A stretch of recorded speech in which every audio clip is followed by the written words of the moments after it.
Moshi Moshi. Now, I told myself I wasn't going to talk about the perversions of this show because I covered it in the previous video of Mushoku Tensei, but this show simply just won't allow me to not talk about it. The clips that I'm about to show you are in episode 7, the very next episode that I had to watch. Oh, come here. どうか空から女の子が降ってきますよ。それに剣王ギレーヌとも知り合いになるなんて。ベッドに連れ込むなら否認はしてくれよ。Jesus Christ. I'm not even going to show you what happened next episode with Ghislaine. Just kidding. ルーデウス様、失礼します。お食事の準備がと。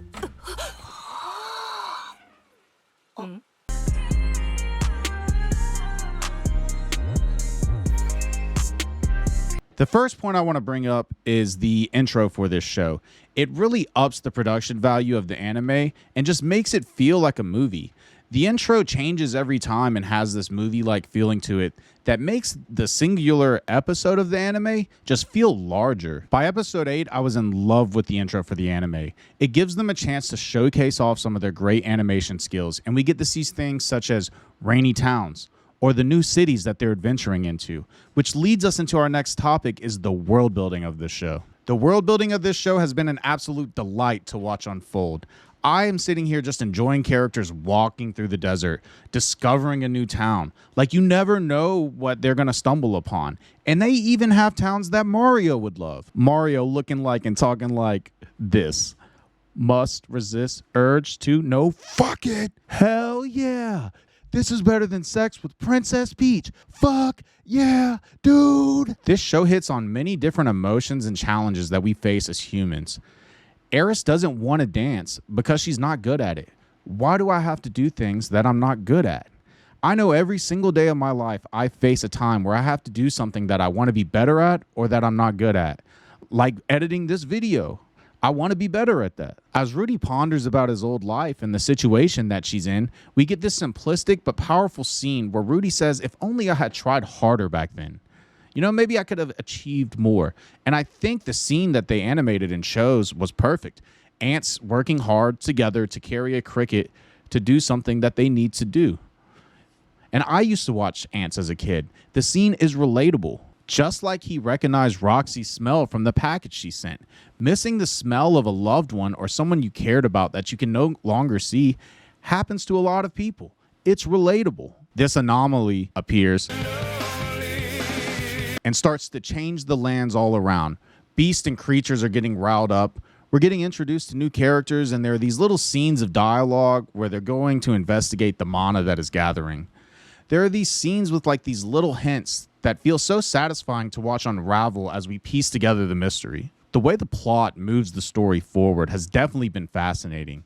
And we get to this point where we have this huge buildup in the show, and we can feel the intensity in the field as Ghislaine is fighting that Radiant guy, which was an incredible scene, by the way.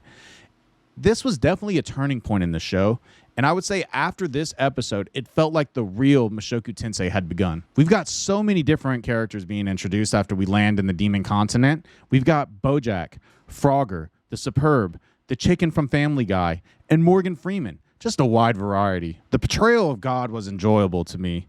And the voice actor is like crazy talented, right? This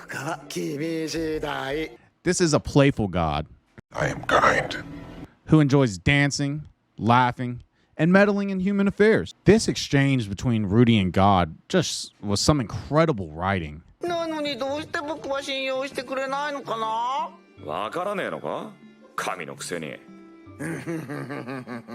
We see this disagreement between the characters with their ideas and their beliefs. Rudy doesn't want Rugier to kill, in which he simply responds, why? The man was evil. This is just a difference in morals where the characters are going to have to learn to compromise, and it's going to create growth. Learning to be a leader is a difficult task, and Rudy is doing his best and trying to do everything that he can to make smart decisions. But here we see that he makes a fatal mistake that ends up costing Chicken his life. I know what the Kirk party is eating for dinner tonight. It's a finger-licking Kentucky Fried Chicken, a finger-licking good day. A tragic mistake. That's right, I said it. That causes the group to do what? Have growth, once again. The character development has been a 10 out of 10 of this in this show, and I'm loving it. That's McDonald's. I'm loving it. Eris is becoming more humble.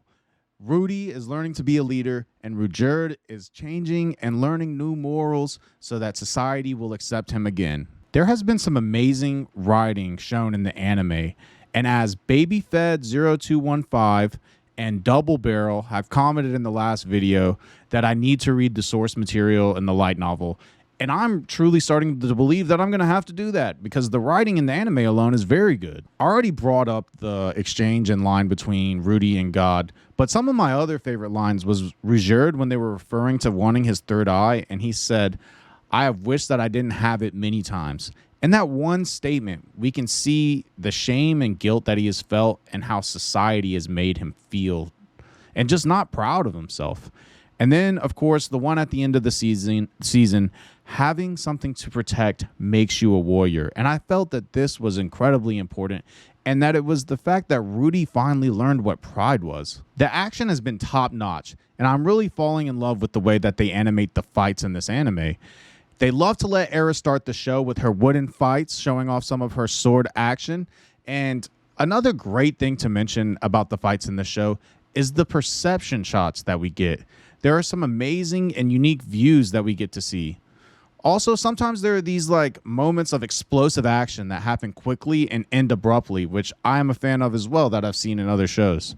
In episode 11, we saw the best fight yet with the red-headed cobra. The party had to work together, which led to some really cool combos.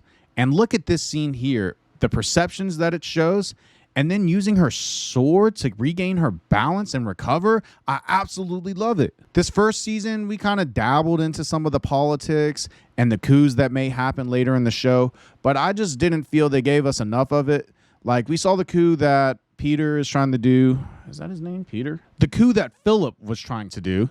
And we learned some of the history and politics of the Grey Rat family, but I just didn't feel we got enough to really to speak much more than that on it.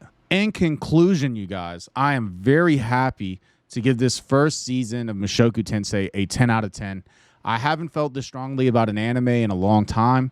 I thoroughly enjoyed it, and I can't wait to watch the next season and do some more videos for you guys, so be on the lookout for those.